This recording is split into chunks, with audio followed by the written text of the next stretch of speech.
レードじゃないけど、レードみたいに来たって感じ、これ。レード、ありがとうございます。今ね、85年生まれってすごい素晴らしいよねって話をしてたわけですよ。バブルエアップなんですけど、バブルっていつですか？バブルって80年とかそこら辺じゃないの？多分俺が生まれた時ぐらいじゃない？崩壊したの。80ね、80とかそこら辺よね。俺、要するに85年生まれなんで、そこら辺だよね。もう当然俺が子供の頃とかも、全然もう豊かだったよ。生まれ育った場所がちょっとなんか特殊な場所だったっていうのもあるけど、だってザウスとかさ、競馬場とかオートレース場の場所で俺、南船橋だから育ってるからさ、バブルなのよ。バブルでできた、なんか遺産みたいな感じの街だったから、大迷路とかね、大迷路とかあったから、俺がちっちゃい頃まだ。なくなってたけど。バブルで作った街だったから。でもまあ何でもね、腐敗ってするもんなんで皆さんね、受け入れましょう、腐敗は。武芸業界も、腐敗しますから。なんならもう少しで腐敗する可能性高いですよ。まあ、腐敗させるのはうちらなんだけどね。ちなみに。これはもうね、結構仕方のない問題だと俺は思ってるから。まあ、それをね、どうやって、腐敗しないように頑張っていくかなんだけど、結構むずいと思うよ。選手会がっていうより、長く業界にいると、なんか強くなりすぎちゃうんだよね。多分何でも。で、その時に結構こう、生まれてしまうものだと俺は思ってるから。でも、大田る梅ちゃんは七分で腐敗しなそうだよ。だから別に腐敗をさせようと思ってするわけじゃなくて、梅さんが勝てなくなっても、めちゃめちゃいい位置にいるようになると思うの、俺は。で、それがめっちゃ長く続くと、結果的にどうなのみたいな感じで。ただ、それがないと、その盛り上がりのシーンとかってどうなのとか、多分いろんなものがぶつかっちゃうから、だからね、むずいんだと思うよ。選手として力がなかった業界で高いポジションにいるっていうのはもう起きちゃう問題で、じゃあなくした時に、それに耐えれるぐらいの業界の強さがあるのかっつったら、まあ、どうなのってなるから。革命が起きるとね、熱いんだけどね。だから別に梅原さんが腐敗させようと思ったりとかそういうのないの。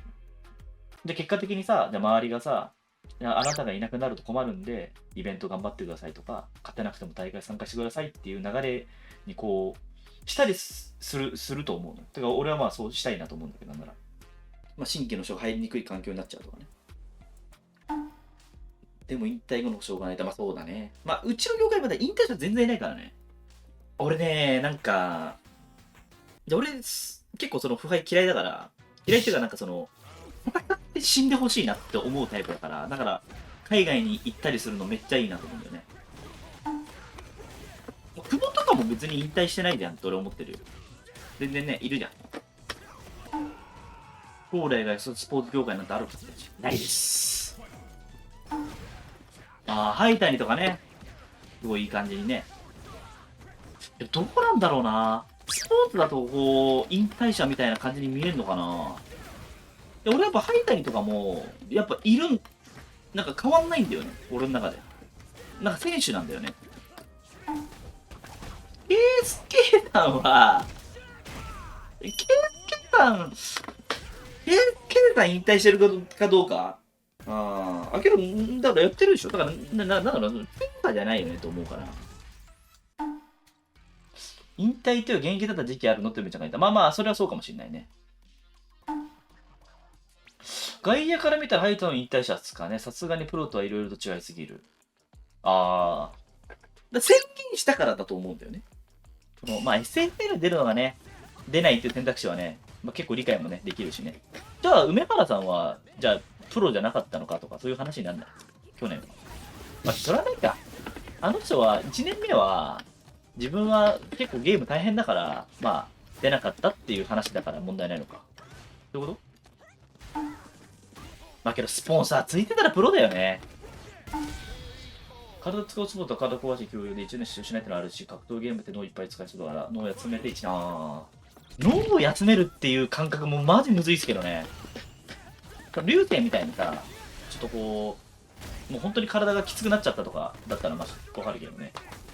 あんまりね、配信長いのも結構微妙っていうか、俺一回 APEX24 時間やったら、なんかもう風邪ひいた時あって、それ以来なんかちょっとビビってるんだよね、長時間やるの。あんま上手くないゲームをやると、すごい疲れるのよ。実際もう。本当に風邪ひいて、もうなんか多分体力がなくなっちゃって、なんか3日間ぐらいもうなんかグロッキーになって、あと喋りながらやるかどうかも結構ある。で喋るとやっぱちょっときついね。大会実況とかやるとやっぱ結構ね、次の日、なんか辛かったりする。喉痛いとか。R さんとかやっぱすごいなと思った。トバンガリーグさ、ずっと一人でやっててさ、もともとね。毎日なんか100試合ぐらいやってたでしょ、なんか。でも、みちゃんの配信って無言でなくなったね。だけど相当なんか梅原さんも喋る、5に比べると、ちゃんと配信者だなっていうふうには、ね、最近はなってる印象ありますけどね。1200の試合見て息苦しいってどういうことあー、そういうことか。うまいんだけど1200、それはそうだよ。やっぱさ、かすみんにさ、教えたわけよ、最近俺。で、さ、まあ、ポイントとかそんぐらいなんだけど、やっぱうまいんだよね、みんな。だからもっと下手だと思ってるってことだよね。下手だと思ったのに、こんなにちゃんとやるのに、上がれないっていうのは何ぞや、みたいなね。今、1200は昔の1500ぐらいのレベルになってるんです。ああ、どうなんだろうね。1500っていうのが指標として俺すごい難しいもんだと思うから、1500は一回ね、なくした方がいいと思う。1500はなくすっていうか、1600か1400かだと思う。バーンって1500から始まるんだけど、それ始まった瞬間に、もうなんかもう、あんま多分停滞ないんだよね。1500停滞する人っていんのかな逆にって思う。下げラン。下げランしてる人っていんのなんかチームゲーとか結構下げラン多いんだけど、実際。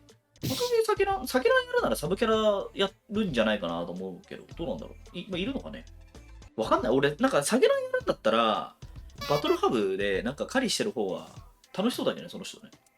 チームゲーの下げランって、組みたい人がいるんだけど、その人とランクが高いと組めないから、サブアカやったり、下げランしたりすると思う、基本的にね。ストロークの下げランって、なんかどういう理屈であんのかなってぐらい。まあ、人間だからいるとは思うんだけど。配信者スナイプして、なるほど。確かに、それはありそうだな。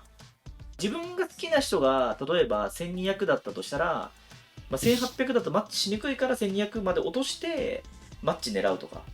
それはありそう。全然理解できます。これ大事なのは、自分はやるかやらないかじゃなくて理解できるかどうかだから、理解できます。下げてナメプ。だから下げるナメプだったら、別に違うキャラ使ったりとか、バトルハブでできるんじゃないかな、そういうのって。スナイプしてこいよ。お